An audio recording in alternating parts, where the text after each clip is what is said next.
So on the first Christmas I've worked though, I've done it a few times.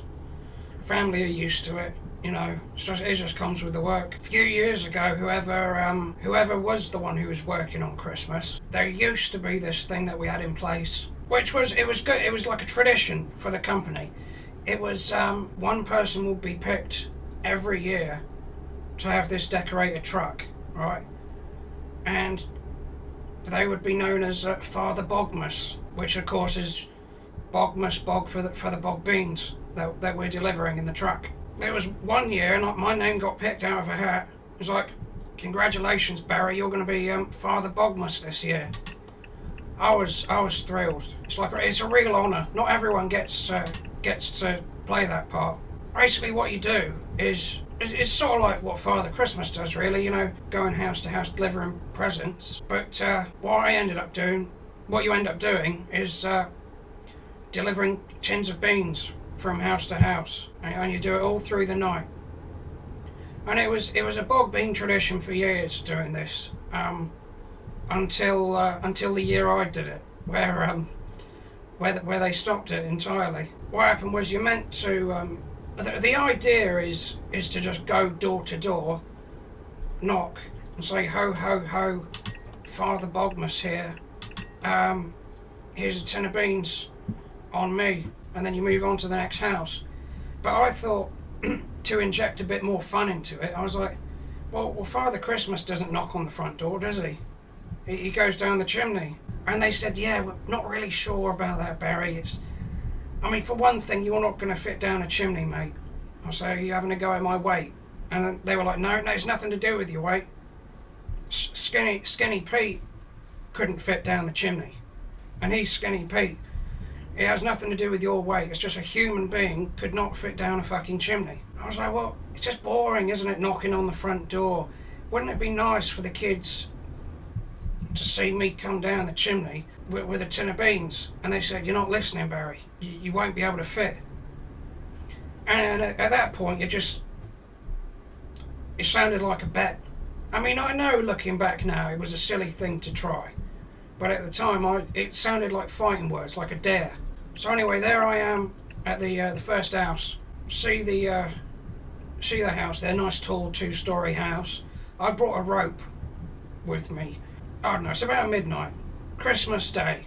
Midnight, lots of families are asleep. Some are sat around like the fire, doing that kind of stuff. And then, so I got this rope, right, and I throw it up at the chimney, get good purchase on it, start climbing up this chimney, right. All of a sudden I hear a like that. Chimney falls backwards, right. I hit the deck, land on my arse. The chimney flies off into the air, right, into next door's house, right through their fucking window. That was embarrassing. So I thought, right, we'll give this street a miss. I ended up running off. So I go to the next street over. It's a fucking 3-story house, quite a posh street. I was like, no chance of that. But at the same time, I still didn't want to knock on the front door. It just seemed a bit odd. So I thought, if I could find a way into the house and then sneak up on them, then maybe it'd be all right.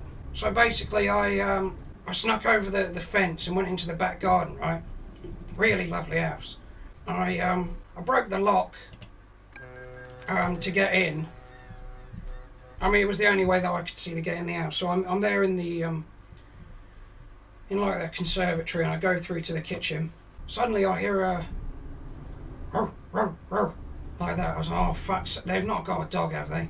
A fucking Doberman Pinscher comes out, right? And I am bricking it.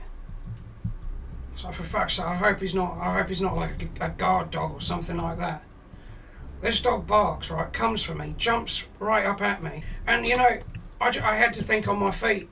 Think on my feet. So I'm holding the tin of beans. As the dog comes over, I go like that right into his fucking skull, right? He's on the floor, twitching.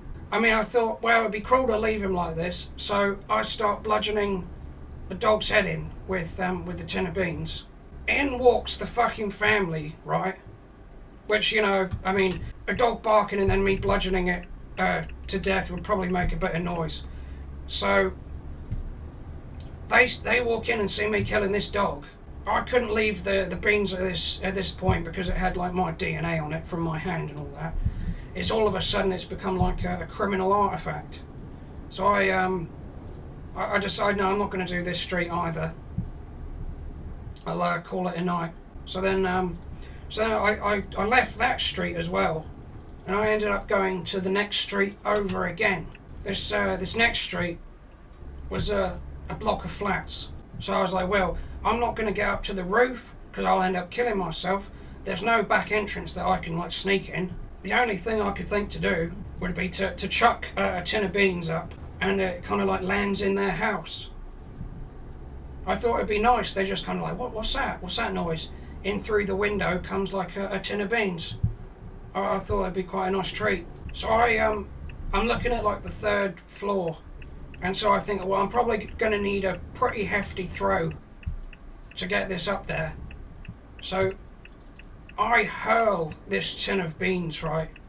And I must have misjudged my own strength, because this tin went right through the fucking window of this flat on the 3rd floor. All of a sudden I hear screaming, some woman screaming, saying that her husband's been knocked unconscious by this tin, this like heavy tin that bludgeoned him in the head. All the other lights from all the other flats turn on. They come out on the balcony saying, what's going on? What's going on? She said, somebody call the police. He's been assaulted. Somebody's chucked something in here. They all look down, right, at the car park that I'm stood in. Me stood in my Santa Claus and a fucking bag of tins of beans on my back. So I was like, no, I've given it 3 goes. 3 times it didn't work. I ended up leaving all the tins of beans like on a flyover somewhere. I thought, no, nobody will miss them. Fucking next morning, the boss calls me up. He's like, well, Barry, you're not going to be doing this again, mate. I was like, what do you mean? So, well, we know what you've done. We've heard the story, seen where you tipped the fucking beans. A man unconscious, a roof needing repair, and a fucking dog dead. I was like, well, it's Christmas.